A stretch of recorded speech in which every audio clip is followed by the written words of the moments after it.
వీక్షకులందరికీ నమస్కారం. మహా ఉత్కృష్టమైనటువంటి కార్యక్రమాన్ని తలపెట్టడం జరిగింది. పరమేశ్వరుని యొక్క అనుగ్రహంతో, ఆయన యొక్క ఆశీర్వాద బలంతో, ఆయన ఇచ్చినటువంటి సంకల్ప బలంతో మార్గశిర మాసంలో 14, 15, 16 తారీఖుల్లో మహారుద్ర యాగం చేయాలి అనేటువంటి సంకల్పం, అది భగవత్ సంకల్పంగా భావించి, ఎందుకంటే అవి చాలా ముఖ్యమైనటువంటి రోజులు.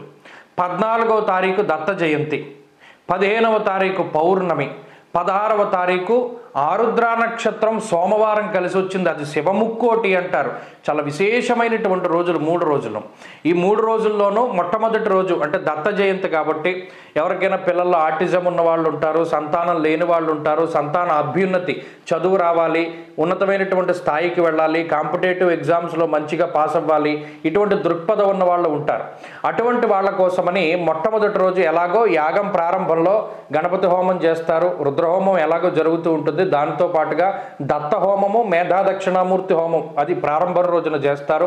ఇక రెండవ రోజు పౌర్ణమి కాబట్టి ప్రత్యేకించి మంగళ చండిక హోమం, అంటే చాలామంది జాతకాదుల్లో ఉండేటువంటి అనేక రకాలైనటువంటి దోషాదులు ఉంటాయి. ఆ దోషాదులన్నీ పోగొట్టుకోవడానికై ఎక్కువగా ఈ మంగళ చండిక హోమాన్ని ఆచరిస్తారు. చండీ హోమం పేరున పౌర్ణానికి అది చేస్తే విశేషమైనటువంటి ఫలితం. అనేక రకాలైనటువంటి ఈప్సితార్థాలు, అంటే కోర్టు కేసుల దగ్గర నుండి, అనారోగ్యాల దగ్గర నుండి, రుణబాధల దగ్గర నుండి, వ్యాపార ఉన్నతి, ఇలా చెప్పుకుంటూ పోతే దానివల్ల బోల్డన్ని లాభాలు. ఇక 3వ రోజు చాలా ఉత్కృష్టమైనటువంటి రోజు. నిజానికి పూర్ణావతి జరిగేటువంటి సోమవారం శివముక్కోటి అన్నాం. ఆరుద్ర నక్షత్రంలో చక్కగా బ్రాహ్మీ ముహూర్తం మొదలుకొని అభిషేకం జరుగుతుంది, అన్నాభిషేకం జరుగుతుంది, మహారుద్రాభిషేకం జరుగుతుంది. మహారుద్ర యాగంలో భాగంగా రుద్ర హవనాలు చేసేటువంటి ఆ రోజునే ప్రత్యేకించి సుబ్రహ్మణ్య పాశుపత హోమం, అలాగే వాస్తు, నవగ్రహ, నక్షత్ర, ఇటువంటి హోమాదులన్నీ ఆ రోజు చేస్తాం. అంటే 3 రోజుల పాటు ఈ కార్యక్రమం పాలకులలో జరుగుతుంది.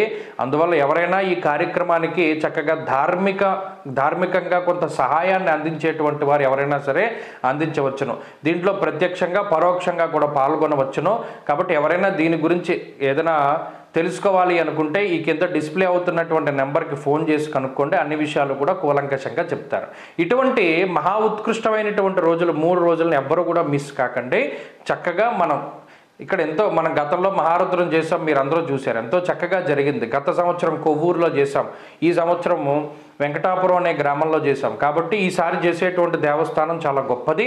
అందువల్లనే అందరూ కూడా ప్రత్యక్షంగా పరోక్షంగా పాల్గొని చక్కగా ధార్మిక శక్తిని నిరూపించి భగవంతుడికి మనం చేసేటువంటి కార్యక్రమంలో మీ వంతు సహాయాన్ని అందించండి. స్వస్తి.